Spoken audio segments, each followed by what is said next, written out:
एक छोटे से गांव में मोहन नाम का युवक रहता था। वह बहुत गरीब था। परिवार की जिम्मेदारियां इतनी थी कि अक्सर 2 वक्त की रोटी जुटाना भी कठिन हो जाता। लेकिन उसके मन में भगवान श्री कृष्ण के प्रति गहरा प्रेम और अटूट विश्वास था। चाहे कितनी भी मुश्किल घड़ी क्यों न हो, वह रोज मंदिर जाता, भजन गाता और कहता, जो कुछ भी होगा प्रभु की कृपा से ही होगा। गांव के लोग उसे देखकर कहते, अरे मोहन, सिर्फ प्रभु प्रभु करने से पेट नहीं भरता, मेहनत करो तभी जीवन सुधरेगा।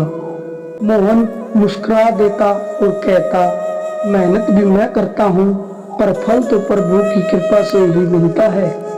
एक बार गांव में भयंकर अकाल पड़ा।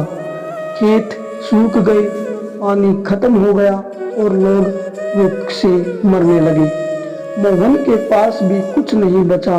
उसके घर में माँ बीमार पड़ी थी और छोटे छोटे भाई बहन रो रहे थे। ऐसे में उसने कृष्ण मंदिर जाकर प्रार्थना की, हे प्रभु, मुझे विश्वास है कि आप हमें निराश नहीं करेंगे।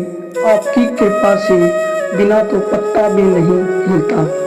इसी बीच गांव में एक धनी व्यापारी आया। उसने तय किया कि वह गांव वालों की मदद करेगा।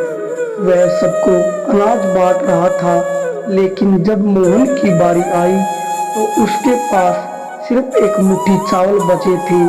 व्यापारी ने कहा, मुझे खेद है, मैं केवल इतना ही दे सकता हूँ। मोहन ने दोनों हाथ जोड़कर कहा, यह भी प्रभु की कृपा है। एक मुट्ठी चावल भी लाखों के बराबर है, अगर उसमें उनका आशीर्वाद है। घर जाकर मोहन ने वे चावल पकाए और सबको थोड़ा थोड़ा खिलाया। अचरज की बात यह हुई कि वह चावल कभी खत्म ही नहीं हुए। जितना पकाता उतना ही अनाज फिर बर्तन में मिल जाता। पूरा परिवार भरपेट खाता रहा और पास पड़ोस के भूखे लोगों को भी खिलाया। गांव वाले यह देखकर दंग रह गए। धीरे धीरे अकाल समाप्त हुआ और खेतों में फिर से हरियाली लौट आई। लोग मोहन से पूछने लगे, यह कैसे हुआ? तेरे घर का चावल कभी खत्म क्यों नहीं हुआ? मोहन ने शांत स्वर में कहा, भाइयों, यह मेरी मेहनत नहीं थी, यह केवल प्रभु की कृपा थी। जो व्यक्ति सच्चे मन से उन पर विश्वास करता है, उसके लिए भगवान स्वयं मार्ग बना देते हैं।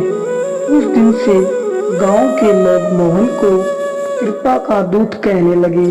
सभी ने यह समझ लिया कि जीवन में मेहनत तो करनी ही चाहिए, लेकिन फल की प्राप्ति केवल प्रभु की इच्छा और कृपा करने पर है। इस कहानी से हमें यह सीख मिलती है कि मनुष्य को कठिन समय में कभी हार नहीं माननी चाहिए। जब हम सच्चे मन से भगवान पर विश्वास रखते हैं और अपने कर्तव्य को निभाते हैं, तब प्रभु की कृपा से असंभव भी संभव हो जाता है।